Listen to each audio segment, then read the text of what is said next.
भारत त्योहारों और पर्वों का देश है। यहाँ अनेक प्रकार के पर्व और त्योहार मनाए जाते हैं। प्रत्येक राज्य में त्योहार मनाने का अपना एक अलग तरीका है और वही हमारे देश को एक सुंदर छवि प्रदान करता है।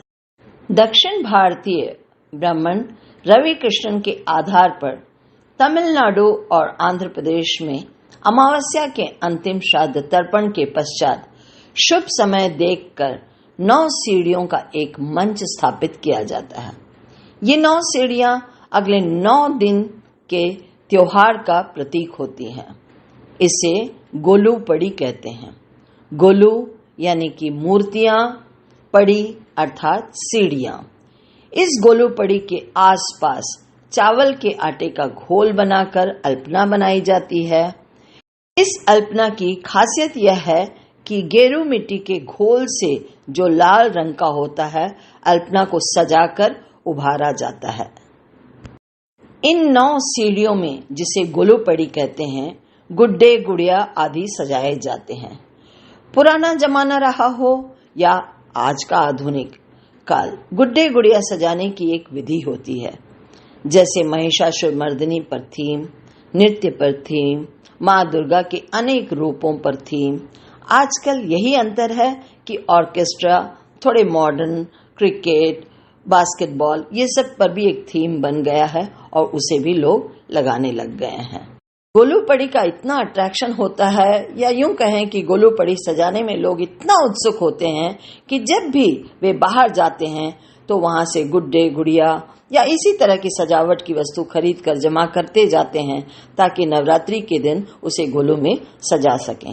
इस कार्य में केवल महिलाएं ही नहीं, पुरुष भी मन से जुड़ते हैं इस विचार में कि कोई अलग सी अनोखी मूर्ति मिल जाए और कोई नई थीम बन जाए। आजकल थीम पर बहुत ध्यान दिया जा रहा है, जैसे दशावतार, दुर्गा, लक्ष्मी, सरस्वती, बैंड वालों का, विभिन्न वाद्य यंत्रों का, सब्जियों का, फलों का, विभिन्न देश के सैनिकों के कॉस्ट्यूम का। इस तरह के अलग अलग तरह के थीम तैयार हो रहे हैं। यदि आपने तिरुपति विजिट किया है तो आपने वहां अवश्य वुडन डॉल्स देखे होंगे, जिसे तमिल में मरपाची कहते हैं। उसका पूरा सेट मिलता है या प्रत्येक घर में होता है। आपने यदि ट्रिची विजिट किया है तो वहां आप तलेआटू बोम्मे का सेट देखेंगे, अर्थात जो डॉल होती है वह गर्दन हिलाती रहती है। तो इस प्रकार के डॉल बहुत कंपलसरी होते हैं और गोलू पड़ी में अवश्य रखे जाते हैं।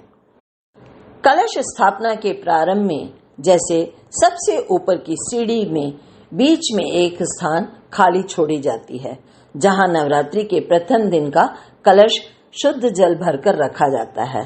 उस कलश के अगल बगल कुल देवता देवी के मूर्ति होते हैं और प्रति सुबह पूजा अर्चना के साथ ललिता सहस्त्र नामम पढ़े जाते हैं। प्रथम 3 दिन माँ दुर्गा की, अगले 3 दिन लक्ष्मी की तथा अंतिम 3 दिन सरस्वती की पूजा की जाती है। 9वें दिन खास सरस्वती की पूजा अर्थात कलम दवात या आयुध पूजा की जाती है।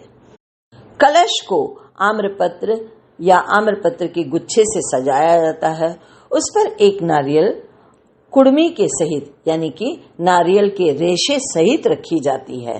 सीढ़ी के दोनों तरफ बड़े बड़े पीतल, तांबे या चांदी के दीप जलाए जाते हैं और एक अखंड दीप भी होता है।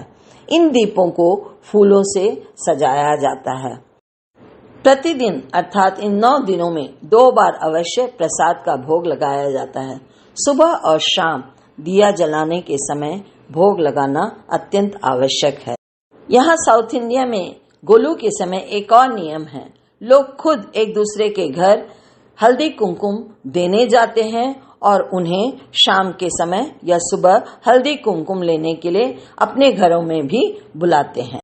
गोलू के समय 3 सुहागिनों को रोज प्रसाद देना अनिवार्य होता है। 9वें दिन सरस्वती पूजा के पश्चात 5 या 7 या 9 कन्याओं या सुहागिनों को प्रसाद देने के लिए अवश्य बुलाया जाता है। सबसे पहले उनके पांव धोए जाते हैं, फिर उन्हें कुमकुम, अक्षत, फूल दिया जाता है। उसके बाद सब अपनी अपनी हैसियत या सामर्थ्य के आधार पर कपड़े, चूड़ियां वगैरह देते हैं।